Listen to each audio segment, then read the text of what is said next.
అయితే పెద్దింట్లో 26 అదే పెద్దింటికి సంబంధించి సెంటిమెంట్ కూడా చాలా ఉన్నట్టుంది ఫిల్మ్ ఇండస్ట్రీలో.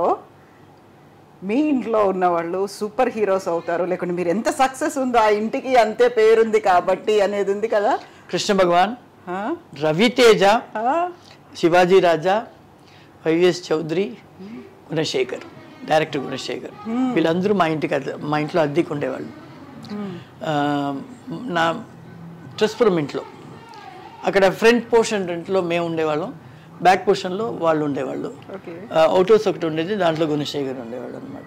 సో వీళ్ళందరూ అక్కడి నుంచే సినిమా ఇండస్ట్రీకి ఎంటర్ అయిన వాళ్ళు. సో అందరూ పెద్దవాళ్ళు అయ్యారు, చాలా పెద్దవాళ్ళు అయ్యారు.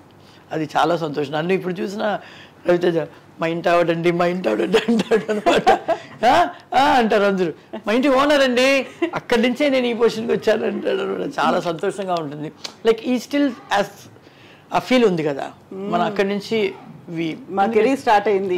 ఆల్బమ్తో తిరిగేవాళ్ళు కదా పాపం. అక్కడ అప్పుడంతా సినిమా ఇండస్ట్రీ అది ఫోటో ఆల్బమ్ తీసుకునే వెళ్ళి వేషాలు అడిగేవాళ్ళు. ఫ్రమ్ దేర్ టు వేర్, అక్కడి నుంచి ఇక్కడ. సో నైస్ కదా ఆ టైంని, అప్పటి డేస్ని ఇప్పటికీ గుర్తుపెట్టుకొని చెప్పుకోవడం అంటే. కృష్ణ భగవాను చెప్తాడు, శివాజీ రాజా నన్ను చూసినా చెప్తాడు, అమ్మ ఎలా ఉన్నారా, ఇదిరా ఇల్లు ఏం చేశారా, ఫ్లాట్ కట్టేసా, ఫ్లాట్ కట్టేసి ఎందుకురా, లేదు ఇప్పుడు పెళ్ళంతా అయిపోయింది కాదు, అమ్మ ఇచ్చేస్తారు అది ఫ్లాట్స్కి, ఇప్పుడు ఫ్లాట్ ఒకటే ఉంది అక్కడ. అలా like they remember me, like they remember my house. నన్ను రిమెంబర్ చేస్తారు, ఎందుకంటే నేను సినిమా ఇండస్ట్రీలో వాళ్ళతో పనిచేస్తున్నాను, వాళ్ళని బాగా మాట్లాడుతున్నాను. మా ఇల్లు ఆ Traspuram house, it's old house actually. పాత ఇల్లు కొన్నారు అమ్మ, అది డెమాలిష్ చేసి యాక్చువల్లీ కట్టాలనుకున్నారు. అది అలాగే కొంచెం రోజు ఒక 2-3 years 4 years ఉండింది కాబట్టి, సో వీళ్ళందరూ అక్కడ అద్దెకి వచ్చారు. అక్కడ ఖాళీగా ఎందుకు వదలడం అని అద్దెకి ఇచ్చారు. సినిమా వాళ్ళకి నార్మల్గా ఇల్లు దొరకదు కదా, దొరకదు. అది వీళ్ళు బయట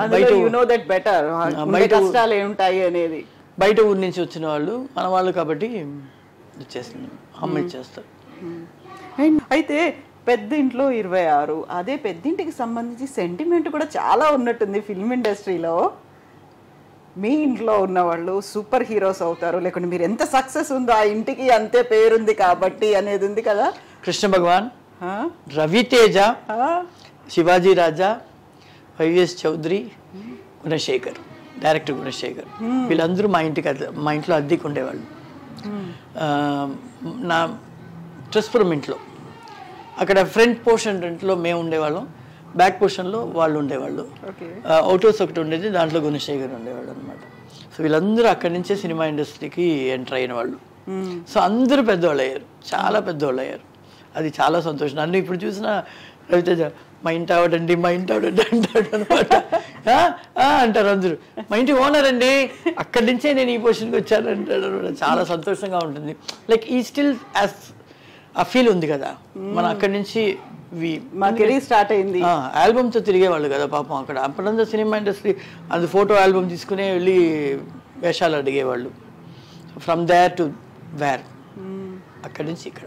సో నైస్ కదా ఆ టైంని, అప్పటి డేస్ని ఇప్పటికీ గుర్తుపెట్టుకొని చెప్పుకోవడం అంటే. కృష్ణ భగవాను చెప్తాడు, శివాజీ రాజా నన్ను చూసినా చెప్తాడు, అమ్మ ఎలా ఉన్నారా, ఇదిరా ఇల్లు ఏం చేశారా, ఫ్లాట్ కట్టేసా, ఫ్లాట్ కట్టేసి ఎందుకురా, లేదు ఇప్పుడు పెళ్ళంతా అయిపోయింది కాదు, అమ్మ ఇచ్చేస్తారు అది ఫ్లాట్స్కి, ఇప్పుడు ఫ్లాట్ ఒకటే ఉంది అక్కడ. అలా like they remember me, like they remember my house. నన్ను రిమెంబర్ చేస్తారు, ఎందుకంటే నేను సినిమా ఇండస్ట్రీలో వాళ్ళతో పనిచేస్తున్నాను, వాళ్ళని బాగా మాట్లాడుతున్నాను. మా ఇల్లు ఆ Traspuram house, it's old house actually. పాత ఇల్లు కొన్నారు అమ్మ, అది డెమాలిష్ చేసి యాక్చువల్లీ కట్టాలనుకున్నారు. అది అలాగే కొంచెం రోజు ఒక 2-3 years 4 years ఉండింది కాబట్టి, సో వీళ్ళందరూ అక్కడ అద్దెకి వచ్చారు. అక్కడ ఖాళీగా ఎందుకు వదలడం అని అద్దెకి ఇచ్చారు. సినిమా వాళ్ళకి నార్మల్గా ఇల్లు దొరకదు కదా, దొరకదు. అది వీళ్ళు బయట ఊరి నుంచి వచ్చిన వాళ్ళు, మన వాళ్ళు కాబట్టి ఇచ్చేస్తుంది, అమ్మ ఇచ్చేస్తారు.